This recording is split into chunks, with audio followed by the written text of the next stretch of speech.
In this presentation, I will be discussing to what extent sport is succeeding in tackling prejudice towards LGBT plus communities. I will be doing this through academic theory, case studies that I have found, and also a survey that I did in my own research. In this survey I conducted to find out what the public thought about the extent to which sport is succeeding in tackling prejudice towards LGBT plus communities, I found that although nobody was a member of the LGBT plus community, it did allow me to delve deeper into the actualities of the misconceptions about LGBT plus sport. It was also interesting to discover that there was a large amount of awareness for equality campaigns in high level sport. Awareness for younger athletes.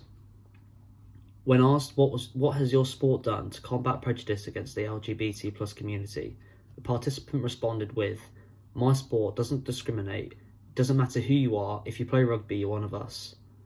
The person that had this response was between the age of 18 to 24, and their main sport obviously being rugby.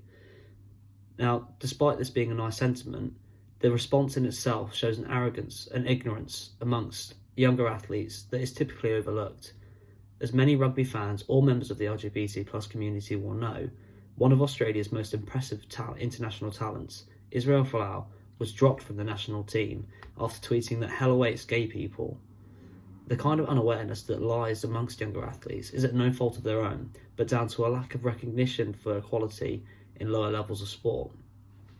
After all, when asked what campaigns they had heard about, 83% of participants in the age 18 to 24 bracket had heard of one of the campaigns they were asked about, which were either Rainbow Laces, You Can Play, Out for Sport, or Pride Sports.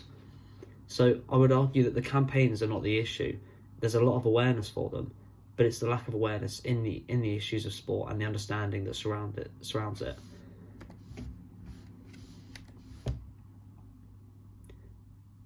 In June 2019, as previously mentioned, Australian Rugby International Israel Folau actioned a lawsuit against Rugby Australia because of comments he made on Twitter, which led to his dismissal. His tweet claiming that hell awaits gay people was highly criticised, and Rugby Australia ruled that it broke the players' code of conduct. Rugby Australia's actions against Folau clearly show that, at least in Australian rugby, sports governing bodies are taking the rational steps needed to stamp out prejudice against LGBT plus communities. The aftermath of Folau's tweet, Keegan Hurst. After taking legal action, Folau's story quickly made headlines. He reached a settlement with Rugby Australia, and his demands for compensation were supposedly met, and although the figure is unknown, he originally sought out £5.6 million in compensation for his dismissal. Shortly after, however, Folau decided to move to Rugby League and subsequently signed for the Catalan Dragons. And as Britain's only out professional gay rugby league player, Keegan Hurst, among many, were understandably disappointed at the Catalan Dragons signing of Folau. Keegan openly showed his frustration on Twitter, saying that the signing has gone against everything rugby league stands for. And after a lot of campaigning for gay equality in rugby league, it seemed to many that the decision was a step in the wrong direction. Transgender athletes competing as girls violates US laws. In May 2020, The Guardian reported that a policy allowing transgender athletes wanting to compete as girls was found to violate US law. Connecticut's policy that allows trans girls to compete among cisgender girls in high school violates civil rights of the cisgender girls. In order to maintain funding, the US Department of Education gave a decision which could ultimately encourage other states to do the same. A complaint made by several cisgender athletes was sent to the Department's Civil Office, who argued that two transgender athletes had an unfair advantage over the cisgender athletes, deciding where transgender athletes can compete.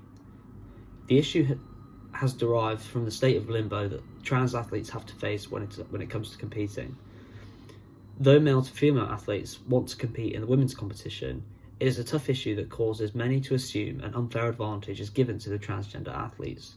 However, in the Guardian article, it is discussed how the Connecticut Interscholastic Athletic Conference stated that the policy complies with a state law barring schools from discriminating against transgender students.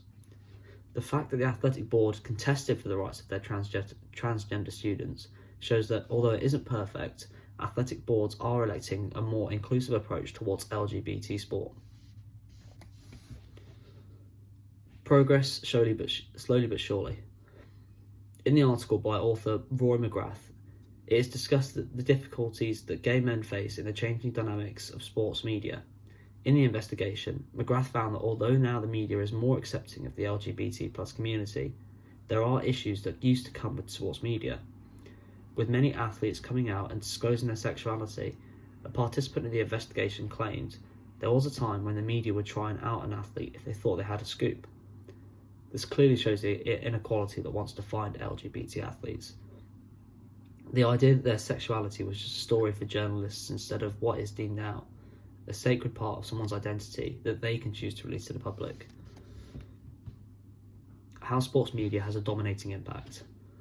Prejudice of the LGBT plus community came largely from athletes being outed without their permission, and sports media has always had and will continue to have a massive impact on how we as the public see athletes.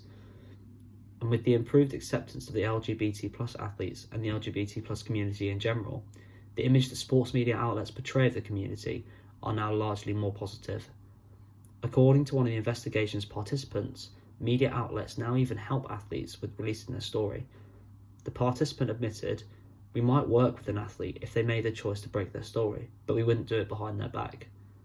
The media can greatly shape public opinion, so the fact that they're starting to work with these athletes now shows great improvement on the succession of getting rid of prejudice that the LGBT plus community faces in sport. Transgender young men, Jane Caldwell. In the investigation, Jane Caldwell explores transgender young men's social and physical experiences in sport by an interview with two people who identify as male, Finn and Ed. In the investigation, Finn brings up the issue that there's no awareness for trans sport, and that because of this, he doesn't participate in sport anymore, despite previously playing 4 or 5 times a week. This clearly brings up the narrative that trans people are generally not accepted in competitive sport, and the issue typically arises from the debate of how trans people can compete among cisgendered athletes, as mentioned earlier in the Guardian article. Many athletes, governing bodies, and some members of the public consider it to be unfair that men who have transitioned to be women can compete against cisgendered women. Being transgender and the inclusion in sport. In the investigation conducted by Caldwell, she further discussed with Finn his current involvement in sport, and when asked if he still played football, he stated, "Once I'd hit my second year and started realising I actually needed to transition, he continued to play, but when he came out as trans to his teammates, they commented that he ideally shouldn't be playing for a female team, despite Finn not being on testosterone." Just in this excerpt, it can be seen that even at a lower level of sport, as mentioned earlier, inclusivity is not always at the core of the sports. In this case, it even stems from the teammates themselves. For sports to have a lasting impact on tackling prejudice against LGBT plus community, awareness and action needs to be made at lower levels of sport so the acceptance becomes ingrained within the sporting community. Overall, it can be said that what I have found whilst researching for this presentation is that despite there being a significant improvement in the way that sport has been tackling prejudice towards LGBT plus communities, there is still a lot more to do in terms of creating awareness. For there to be a real and long-lasting change, I believe that sports governing bodies at all levels, from grassroots to professional, should be encouraging all athletes to make themselves aware of the issue that the LGBT plus community still face in sport, so that the athletes bring more inclusivity to the sporting community, and to further encourage the younger athletes at lower levels of sport so that they can bring up those key values up with them as they progress in their sporting careers. Thank you.